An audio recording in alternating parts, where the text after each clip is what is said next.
thank you so much for this amazing welcome. And I have to say, what really is thrilling is that you have so many different fans who are dressed, but you're all different ages. This is like cross-generation passion, and I've really never seen it before. So bravo to all of you. I think it's so cool. Well, let me start by saying there's no better place to celebrate May the 4th than here in Berlin with these fans. So thank you. This process, when you're creative, this all started alone, typing away at a keyboard with an idea of what a TV show could be for Star Wars. And I showed pages to Dave Filoni. It starts off as a very small thing. And then through bringing the cast in, the crew, the artists, it starts to build and grow until finally it gets out to the world. And then the world tells you if you've done something they like. And this little character that was created just by, sitting alone and imagining what could be turned into something that's so beloved and brought so much happiness to so many people. And also the Mandalorian as an iconic silhouette and face in the Star Wars world makes me very honored that I could have characters that are standing side by side with Darth Vader, Luke Skywalker, R2-D2, Han Solo, and I'm proud to be a part of that tradition.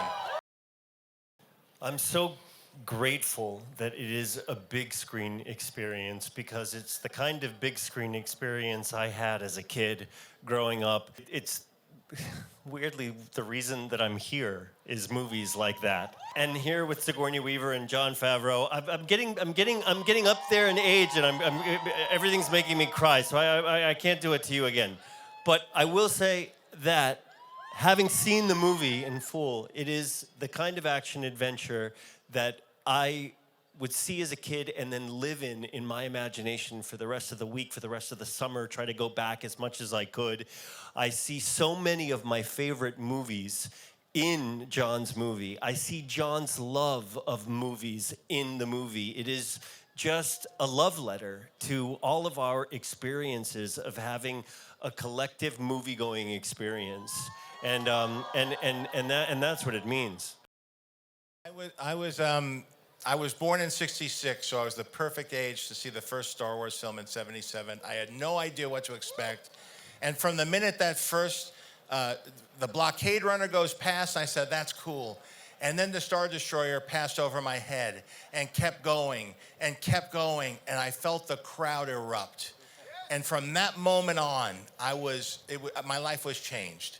And I wanted to learn everything I could about visual effects. How did they do these things?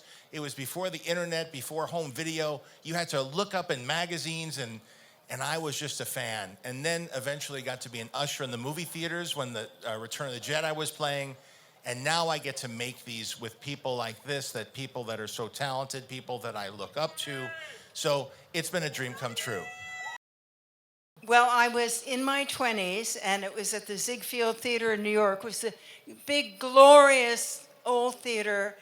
I don't know how many hundreds of people were there, and the movie started, and as Jon just described, as soon as it starts, you're like, whoa, where am I? This has never happened to me before in a movie theater. You had such a sense of being in a galaxy far away and being taken away to someplace so magical, and I feel very lucky. I was very envious of the actors that they got to be in this fantastic story, and they were a little older than I was, and I was just like, I was an unemployed actor at that point, and I thought, maybe someday I'll be in a movie. It's funny that you saw, there was a re-release of Empire Strikes Back that I saw at the Ziegfeld in New York when I was in my 20s. So I love sharing that with you. But also, as a kid, I saw them all.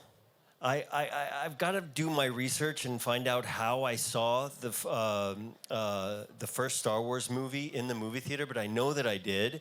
Empire Strikes Back and Return of the Jedi, I remember the day we got tickets to see it finally, because it was like our fourth attempt. Weeks had passed. People had seen it. My sister had seen it. I hadn't seen it yet, and because it was always sold out. And then we finally got tickets, and it felt like, I don't know, getting the golden ticket.